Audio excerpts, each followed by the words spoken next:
Some stories end with a death. This one did not. Because from the moment Jeffrey Epstein was found dead in his cell, one conclusion spread faster than the official account. People did not believe it, not fully, not cleanly, not without hesitation. And that is why the phrase "Epstein didn't kill himself" became more than a slogan. It became a public verdict on trust itself. Why this theory has endured for so long? Not because murder has been proven, but because the circumstances surrounding Epstein's death left too many people convinced that the official story did not settle the deeper question. This video is about unresolved doubt. Not internet theater, not meme culture. A deeper collapse of confidence.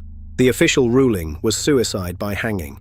But almost immediately, critics pointed to a chain of irregularities that made the case feel unstable. In 2026, newly unsealed FBI material reportedly added another layer. Investigators struggled to reconstruct surveillance footage from the Metropolitan Correctional Center with a niche vision system glitch said to have created a recording gap shortly before midnight on the night Epstein died. That explanation has been called implausible by some observers and experts.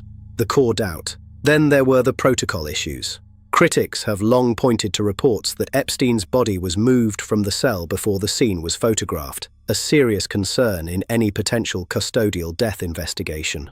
That matters because once procedure breaks down, trust breaks down with it. And then there is the autopsy dispute. Dr. Michael Barden, the forensic pathologist retained by Epstein's family, publicly argued that fractures in Epstein's hyoid bone and surrounding structures were more consistent with homicidal strangulation than suicidal hanging.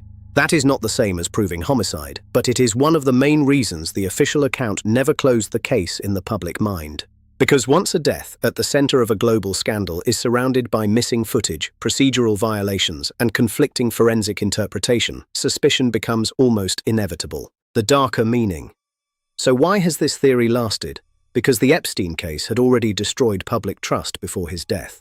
Too many powerful names, too much secrecy, too many unanswered questions. So when the central figure dies in custody under disputed circumstances, people do not process it as an isolated event. They process it as the final collapse of credibility. That is the darker meaning. The theory survives not only because of what happened that night, but because of what the public had already come to believe about power, protection, and the management of consequence. Verdict. The clearest conclusion is this: Jeffrey Epstein's death was officially ruled a suicide.